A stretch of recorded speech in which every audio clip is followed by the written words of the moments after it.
안녕하십니까. 3주차 저널 미팅 발표를 시작하도록 하겠습니다. 제가 오늘 가져온 논문은 스페로이드와 어셈블로이드, 오가노이드 같은 3D 컬처 시스템을 이제 신호를 특정하거나 다양한 자극을 주는 멀티펑셔널한 인터페이스를 기존의 2D 형태에서 3D 형태로 발전시킨 디바이스에 대한 내용입니다. 이 논문은 사이언스 어드밴스에 현재 기재되어 있고 이 저널의 임팩트 팩터는 다음과 같았습니다. 네, 이 논문의 출처인 존 A 로저스 교수님의 연구소에 대해서 간단하게 설명드리겠습니다. 존 A 로저스 교수님은 현재 노스웨스턴 유니버시티에서 바이오메디컬 엔지니어링 부에서 교수를 담당하고 계시고, 존 A 로저 교수님은 바이오메디컬 엔지니어링 뿐만 아니라 메터리얼 사이언스 엔지니어링, 재료공학에서도 매우 저명하신 분입니다. 그래서 바이오메디컬 엔지니어링에 메터리얼 엔지니어링을 합쳐서 좀 더 발전된 여러 디바이스들을 개발해내고 계십니다. 이렇게 존 웨이 로저스 교수님은 바이오메디컬 엔지니어링과 메터리얼 사이언스 앤드 엔지니어링에서 두 가지 분야에서 모두 저명하신 분이시고, 이를 바탕으로 신경과학 발전에 매우 큰 기여를 하고 계십니다. 발표를 시작하기 앞서 3D 컬처 시스템에 대한 간단한 개념 설명을 하고 넘어가도록 하겠습니다. 3D 컬처 시스템이라고 하는 것은 저희 생체 내에 있는 조직이나 장기 같은 것들의 기능 그리고 형태를 모방한 인공장기라고 생각해 주시면 되겠습니다. 네, 대표적인 예로 스페로이드와 오가노이드가 있습니다. 네, 스페로이드와 오가노이드의 가장 큰 차이점은 오가노이드는 줄기 세포로부터 만들어지게 되고, 그리고 여기에 특정한 물질을 처리시켜주면은 신경세포로 분화시켜주면은 뇌오가노이드, 그리고 장으로 분화시키면 장오가노이드 등의 이 물질 처리에 따라 가지고 여기 기능적 그리고 형태학적으로도 저희의 장기 또는 조직과 매우 흡사한 형태로 변형을 하게 됩니다. 그에 반해서 스페로이드는 일반 세포로부터 만들어지는 3D 컬처 시스템인데요. 이 스페로이드라고 하는 것은 구 모양의 형태를 띠고 있으며 구조나 세포들의 다양성을 모방하지는 못합니다. 네, 이렇게 이러한 차이점이 있고, 이러한 3D 컬처 시스템을 활용해서 이를 활용해서 다양한 뉴럴 레코딩 등의 커넥티비티 연구를 하게 되면은 좀 더 쉽고 효과적으로 다양한 신경 시스템의 발전에 큰 이해를 도울 수 있다라고 할 수 있겠습니다. 이 연구는 이제 기존의 3D 컬처 시스템을 이렇게 신경 신호를 특정하고 이렇게 자극을 하는 등의 다양한 기능을 하는 멀티 일렉트로드 어레이를 활용하였을 때 생기는 문제점으로는 이 3D 형태의 이 컬처 시스템을 이 2D 형태로 다루려고 하니 매우 제한된 영역만 다룰 수 있었습니다. 따라서 이러한 구조적 한계점으로 인해서 비효율성이 발생하였고, 이를 처리할 수 있는 방법에 대해서 연구하게 되었습니다. 이전의 방법으로는 다음과 같은 두 가지 방법을 활용할 수 있겠는데요. 첫 번째 방법으로는 마이크로 일렉트로 쉘스를 이렇게 세포를 이렇게 둘러싸는 형태로 이렇게 만들어지는 것입니다. 두 번째 방법은 이렇게 일렉트로드 어레이를 스페로이드에 감싸서 이 원기둥 형태로 실린더리컬하게 이렇게 감싸는 형태, 두 가지 방법이 제시되었는데, 이 방법은 이 스페로이드와 오가노이드의 모양 그리고 크기 그리고 기하학적 구조에 따라 매우 제한된 구조만 다룰 수 있어 매우 제한된 것만 활용할 수 있었다라는 단점이 있었습니다. 따라서 이 논문에서는 이런 식으로 다양한 모양과 사이즈와 기하학적 구조의 스페로이드와 오가노이드들을 이렇게 다룰 수 있는 좀 조정 가능한 3D 뉴럴 인터페이스를 만들게 되었습니다. 네, 이렇게 기존의 2D 형태에서의 장점은 그대로 반영하되 프로세싱 메서드를 좀 변형시켜 2D에서 3D 형태로의 스트럭처 체인 변화를 만들어내면서 다양한 형태의 스페로이드와 오가노이드를 이렇게 오가노이드 맞게끔 이 디바이스를 조정해 가면서 이렇게 레코딩과 스티뮬레이션 등을 할 수 있는 3D 멀티펑셔널 매저 스트럭처 프레임워크를 만들었습니다. 근데 이를 통해서 다양하고 많은 수의 스페로이드 오가노이드들이 이 3D 뉴럴 인터페이스로 모니터링 될 수 있었습니다. 네, 먼저 공정 과정에 대해서 먼저 설명드리도록 하겠습니다. 공정 과정은 맨 처음에 이제 유리판에 PMMA라고 하는 물질을 올려두고 3000rpm으로 30초 동안 스피 코팅을 하게 됩니다. 그러고 난 후 폴리이미드라고 하는 물질을 4마이크로미터 두께로 올린 후 스핀 코팅 시키게 됩니다. 그 뒤에 크롬과 금을 일렉트로 빔 이베포레이션으로 증착을 시켜주게 됩니다. 그러고 난 후 포토리소그래피와 외래칭을 활용해서 인터커넥션과 일렉트로드를 패터닝하게 됩니다. 그 후 다시 폴리이미드를 스핀 코팅을 해서 이렇게 인슐레이션 레이어로서 만들어주게 되면 이러한 형태가 만들어지게 됩니다. 그 후 폴리이미드 위에 구리를 증착시켜줍니다. 구리를 스퍼터링으로 증착을 시켜준 후 포토리소그래피와 외래칭을 이용해서 또한 패터닝을 만들어주게 됩니다. 네, 이런 형식으로 만들어주게 되고, 그리고 난 후 이제 아세톤에 하루 동안 담가 넣습니다. 그렇게 되면은 이 PMMA가 이렇게 떨어지게 됩니다. 떨어지게 되면은 이제 저희가 PBA 테이프라고 하는 수용성 테이프가 있습니다. 이 테이프에 이 디바이스를 붙이게 됩니다. 그 후에 이런 식으로 본딩 사이트를 패터닝하기 위해서 섀도우 마스크와 티타늄 그리고 실리콘 다이옥사이드를 활용해서 이런 식으로 본딩 사이트를 패터닝하게 됩니다. 그러고 난 후 각 이 디바이스와 그리고 저희가 마지막에 엘라스토머 판으로 활용할 PDMS에 이 자외선 이 UVO 트리트먼트를 취해주게 됩니다. 그렇게 되면은 이 본딩 사이트와 이 엘라스토머 간의 결합이 잘 이루어지게 됩니다. 그리고 엘라스토머를 이렇게 붙이기 전에 이렇게 스트레치를 시키게 됩니다. 스트레치를 시켜서 좀 압력을 가해준 후, 이렇게 압력을 프리스트레인 시켜줍니다. 그러고 난 후에 이런 식으로 엘라스토머에 이 디바이스를 붙여줍니다. 그러고 난 후 PBA 테이프는 수용성이므로 물을 활용해서 이 PBA 테이프를 제거해주게 되면 다음과 같은 구조를 나타내게 됩니다. 그리고 난 후 저희가 앞에서 프리스트레인 시켜주었기 때문에 이를 다시 완화시켜주면은 다음과 같이 이 위 디바이스가 이런 식으로 3D 형태로 변화하게 됩니다.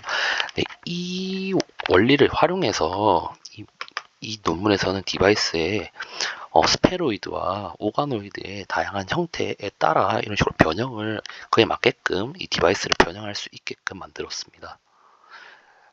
네, 비디오를 통해서 좀 더 자세히 알아보겠습니다. 이런 식으로 2D 형태에서 아까 엘라스토머를 이렇게 릴리즈를 시켜주게 되면은 이런 식으로 3D 형태로 만들어지게 됩니다. 전반적인 구조를 보시면은 이런 식으로 만들어지게 되고, 여기에 일렉트로드뿐만 아니라 오토제네틱스를 활용할 수 있는 옵티컬 디바이스, 그리고 뒤쪽에 나오겠지만 열작업을 볼 수 있는 서멀 디바이스, 그리고 산소 농도를 측정할 수 있는 일렉트릭 케미컬 센서 등등 다양한 멀티펑셔널한 기능을 할 수 있게끔 이렇게 다양한 디바이스를 부착시켜 놓았습니다. 그러고 이제 여기를 보시면은 아까 앞에서 이렇게 엘라스토머를 릴리즈 시켜주는 정도에 따라 가지고 이런 식으로 스페로이드를 직접 넣었을 때 각각의 릴리즈하는 정도에 따른 형태적 변화를 나타낸 것입니다. 이를 비디오를 통해서 좀 더 자세히 알아보겠습니다.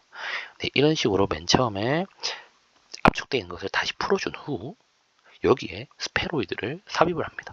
삽입을 하게 된 후 다시 프리스트레인 된 것을 릴리즈 시켜주게 되면은 이런 식으로 스페로이드를 완전히 감싸는 것을 확인할 수 있습니다. 이를 실제로 실험을 진행했을 때 모양인데 이런 식으로 감싸는 것을 확인할 수 있습니다. 네, 그리고 그 다음으로 이렇게 스페로이드를 3D 인터페이스를 활용해서 이렇게 넣었을 때 데미지가 발생했는가 안 했는가를 확인하는 실험 결과입니다. 네, 실험 결과 이렇게 초록색으로 나타나 있는 것이 칼세임이라서 살아있는 세포를 나타내는 것이고 빨간색은 PI로서 죽어있는 세포를 나타내는 것입니다. 그랬을 때 왼쪽과 오른쪽에서 그 스페로이드를 삽입했을 때와 그냥 스페로이드를 비교했을 때 큰 차이가 없다는 것을 확인할 수 있으므로 피지컬 데미지는 거의 일어나지 않았다라고 확인할 수 있겠습니다. 네, 그러고 이제 이렇게 스페로이드를 안쪽에 넣었을 때 이 뉴런을 버스팅을 레코딩한 결과입니다. 그랬을 때 결과는 이런 식으로 일정한 패턴을 가지고 있었고 네, 적절하게 2D에서 나타낸 것과 마찬가지로 잘 뉴런을 버스팅 레코딩을 잘 수행하는 것을 확인할 수 있습니다. 이를 비디오로 나타낸 것을 보면은 이런 식으로 잘 나타나져 있는 것을 확인할 수 있겠습니다. 그 다음으로 이 3D MMF의 특성에 대해서 좀 알아보도록 하겠습니다. 위쪽은 2D 일렉트로드 어레이에서의 스페로이드에 스페로이드와 2D를 스페로이드의 2D를 이용해서 신호를 측정한 것이고 아래쪽은 이 디바이스, 3D 디바이스를 활용해서 스페로이드의 뉴런을 레코딩을 한 것인데요. 이렇게 비교를 해보면 2D에서 이런 식으로 나타나져 있는 것이 3D에서도 비슷하게 나타나져 있는 것을 확인할 수 있습니다. 그리고 2D와 3D에서 보시면은 이 왼쪽에 Y축으로 나타나져 있는 것이 일렉트로드의 숫자입니다. 여기서는 2D에서는 총 8개의 일렉트로드를 활용하였는데 그 중에서 4번은 계속해서 시간이 지남에 따라 이렇게 레코딩을 잘 할 수 있었지만 나머지 8번이라든지 5번이라든지 3번 등은 레코딩을 잘 못하는 것을 확인할 수 있습니다. 그에 반해서 3D는 이렇게 25개 중에서 반 이상은 이렇게 잘 레코딩을 할 수 있는 것을 알 수 있습니다. 네, 이는 뒤에서 좀 자세히 알아보겠습니다. 그리고 이런 식으로 TTX라고 하는 나트륨 채널 이온 통로를 모두 막는 물질이 TTX입니다. 이 TTX를 넣어주기 전에는 이런 식으로 패턴이 나타났었지만 TTX를 넣어주고 난 뒤에는 모든 나트륨 통로가 닫히게 되므로 이렇게 뉴런을 시그널이 거의 나타나지 않았다라는 것을 확인할 수 있고 이는 이 디바이스가 타임 다이나믹한 프로세스도 모니터링할 수 있다는 것을 확인할 수 있습니다. 네, 앞서 3D와 2D에서 이런 식으로 시그널이 차이가 있다는 것을 확인할 수 있었는데 왜 어떤 것이 이러한 차이를 만드느냐면은 이것은 이제 스페로이드를 기준으로 2D에서의 일렉트로드의 위치를 나타낸 것인데 이 스페로이드가 가까울수록 뉴런을 레코딩을 잘 하지만 스페로이드로부터 멀어지게 되면은 레코딩 잘 못하는 것을 앞서 확인할 수 있었습니다. 이는 스페로이드가 3차원 구형태이기 때문에 강한 공유를 갖고 있기 때문에 이 공유를 2D 형태인 일렉트로드로 측정을 하기에는 매우 한계가 있었습니다. 반면에 3D MMF 이 디바이스에서는 이렇게 스페로이드를 전체적으로 감싸는 형태이기 때문에 이런 식으로 거리가 가까운 것과 먼 것이 있긴 하지만 대다수의 일렉트로드를 통해서 이 뉴런을 시그널을 레코딩할 수 있었고 이는 3D MMF가 지오메트리컬한 스트럭처에 맞게끔 이렇게 뉴럴 레코딩을 좀 더 효율적으로 잘 할 수 있었다라는 것을 보여주는 것입니다. 네, 그 다음으로는 기존의 한 개의 스페로이드 기록 결과에서 벗어나서 이 두 개의 스페로이드가 서로 퓨전을 하게 되었을 때를 할 때의 이 모델링을 이 디바이스를 이용해서 할 수 있었다고 합니다. 이에 대해서 좀 더 알아보도록 하겠습니다. 네, 이렇게 퓨전 되기 전에는 이런 식으로 두 개의 독립적인 스페로이드가 있었고 각각 시그널도 각자 다른 패턴을 나타내는 것을 확인할 수 있습니다. 하지만 2일차가 지나게 되면은 이렇게 뉴라이트라는 것을 생성하게 되는데, 이는 축삭돌기와 수상돌기가 결합된 구조로서 이렇게 다리 역할을 하게 됩니다. 근데 이를 좀 더 자세하게 살펴본 것이 이 그림인데, 뉴로필라멘트라고 하는 것이 이 두 스페로이드의 뼈대를 이루는 것이고, GFAP라고 하는 것은 활성화된 에스트로사이트를 나타내고, DAPI라고 하는 것은 세포액을 염색시킨 것인데, 이런 식으로 연결된 것을 확인할 수 있게 됩니다. 이랬을 때 뉴런 레코딩도 밑에 쪽이 B, 위에 쪽이 A의 레코딩을 나타내는데, 타이밍이 위아래가 거의 비슷한 것을 확인할 수 있습니다. 이를 통해서 이 둘이 서로 뉴럴 커넥트 됐다라는 것을 확인할 수 있습니다. 그리고 이렇게 패턴이 변하게 되므로 이 펑셔널 체인지도 이 3D 뉴럴 인터페이스를 통해 확인할 수 있었습니다. 네, 그리고 이런 식으로 퓨전되었을 때, 퓨전된 후 트랜잭션 이렇게 절단을 시켰을 때, 그 다음에 며칠이 지나게 되면 이런 식으로 뉴라이트가 다시 생성되어 이 트랜잭션 시켰던 이 두 스페로이드가 이렇게 리커버리하는 과정을 나타낸 결과입니다.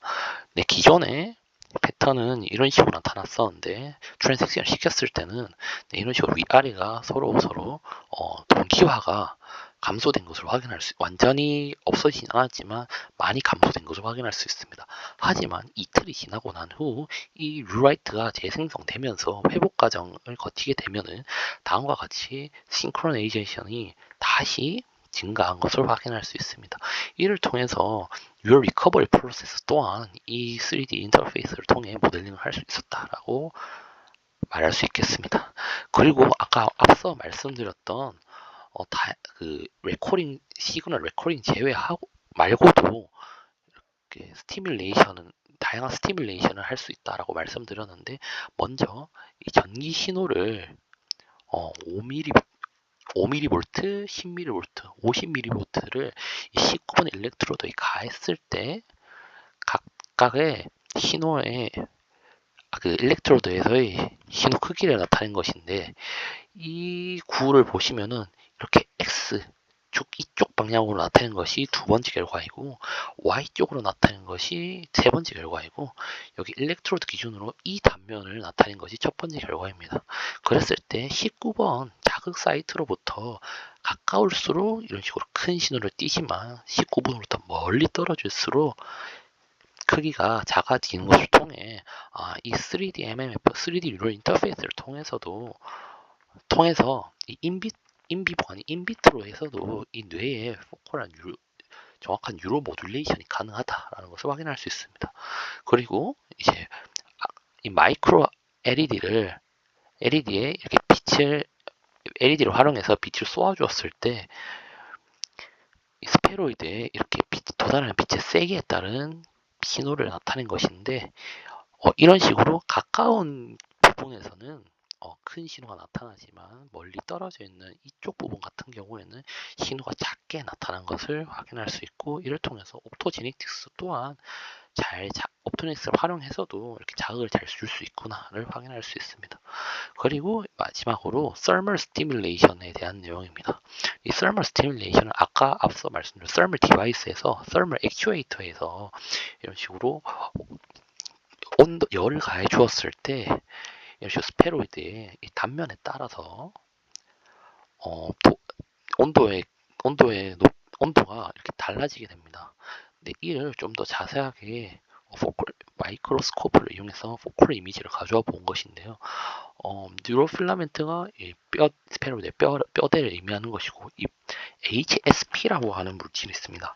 HSP라고 하는 물질은 히시옥 프로테인으로서 열과 염증에 의해서 생성되는 단백질인데, 이렇게 열을 열과 이 서머 액추에이터와 가까이 좀 위치할수록 이런 HSP의 수가 많아지는 것을 확인할 수 있는데, 이는 세포질 내에서 열에 의한 추가적인 세포 손상을 막아주는 HSP의 특성으로서 이렇게 열을 많이 가해주기 때문에 이 열로 인한 세포 손상을 막아주기 위해 이런 식으로 HSP가 더 많이 만들어졌구나를 확인할 수 있고, 이를 통해서 열 자극이 되게 잘 되고 있구나를 확인할 수 있습니다.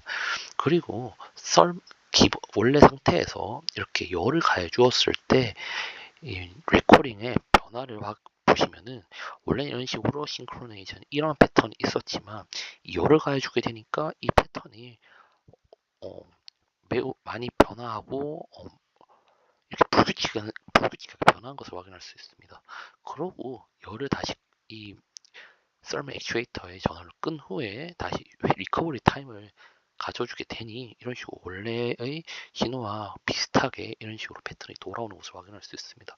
이를 통해서 이 열 자극이 네트워크 버스트 레코딩을 막 억압한다, 네트워크를 억압시킨다라는 것을 확인할 수 있는 부분이었습니다.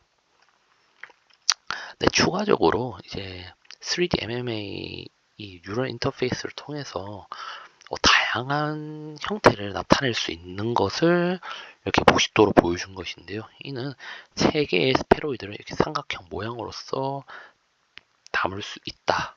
그리고 스페로이드를 전면의 스페로이드를 다 다룰 수 있게끔 이 풀 커버리지를 활용해서 이런 식으로 만들 수도 있고, 또한 이 스페로이드가 시간이 지남에 따라 성장하면서 키가 변할 수도 있지 않습니까?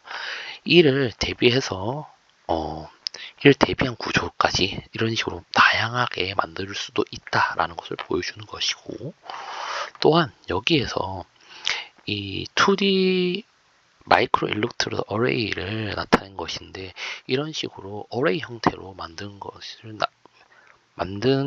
것을 기반으로 해서 이런 식으로 3D의 MMF도 이렇게 4 곱하기 4 어레이 형태로 만들 수도 있고, 또한 이 스페로이드의 크기에 따라 가지고 이런 식으로 다르게 만들 수도 있다라는 것도 보여주는 내용입니다. 네, 결론적으로 이 논문에서는 기존의 2D 멀티 일렉트로드 어레이 포맷에서 나타난 한계점인 이 스몰 에리어에 대한 이 한계점을 극복하기 위해서 3D 인터페이스를 개발하기로 했고, 또한 다양한 스페로이드와 다양한 크기의 그리고 다양한 크기 그리고 모양 그리고 사이즈 등에 따른 3D 컬처 시스템을 다루기 위해서 그에 맞게끔 이 디바이스를 조정할 수 있게끔 만들어 보았습니다.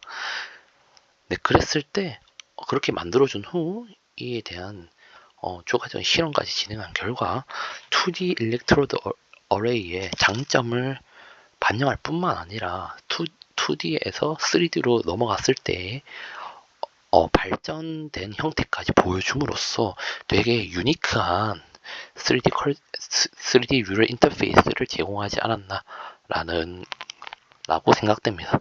그리고 아웃룩을 좀 더 들어보자면은, 대부분의 신경 장애는 뇌에서 이상 기능으로부터 만들어지게 되고, 이 3D 컬처 시스템이라고 하는 것은 이러한 기능적 이상을 이렇게 재현할 수 있습니다. 따라서 이 3D 컬처 시스템에서 이렇게 마이크로 일렉트로드 케미컬 시스템을 활용해서 이렇게 모니터링을 하게 되면은 되게 저희가 실제로 생체 내에서 진행하기 힘든 것을 이렇게 3D 컬처 시스템을 활용해서 더 폭넓은 이해를 할 수 있다는 점에서 매우 큰 신경학적 발전을 이룰 수 있다. 라는 전망을 내딛고 있고, 또한 이 논문에서 약간 한계점으로 느껴지는 부분은 이 논문에서는 이렇게 스페로이드의 외부 부분만 측정을 하였고 내부 부분은 측정에 대한 내용은 일절 언급되어 있지 않습니다. 따라서 외부 쪽만 측정할 수 있고 내부 쪽은 측정할 수 없다는 매우 큰 단점이 존재하기도 한다고 저는 생각합니다. 네, 이렇게 저의 3주차 저널 발표를 모두 마치도록 하겠습니다. 감사합니다.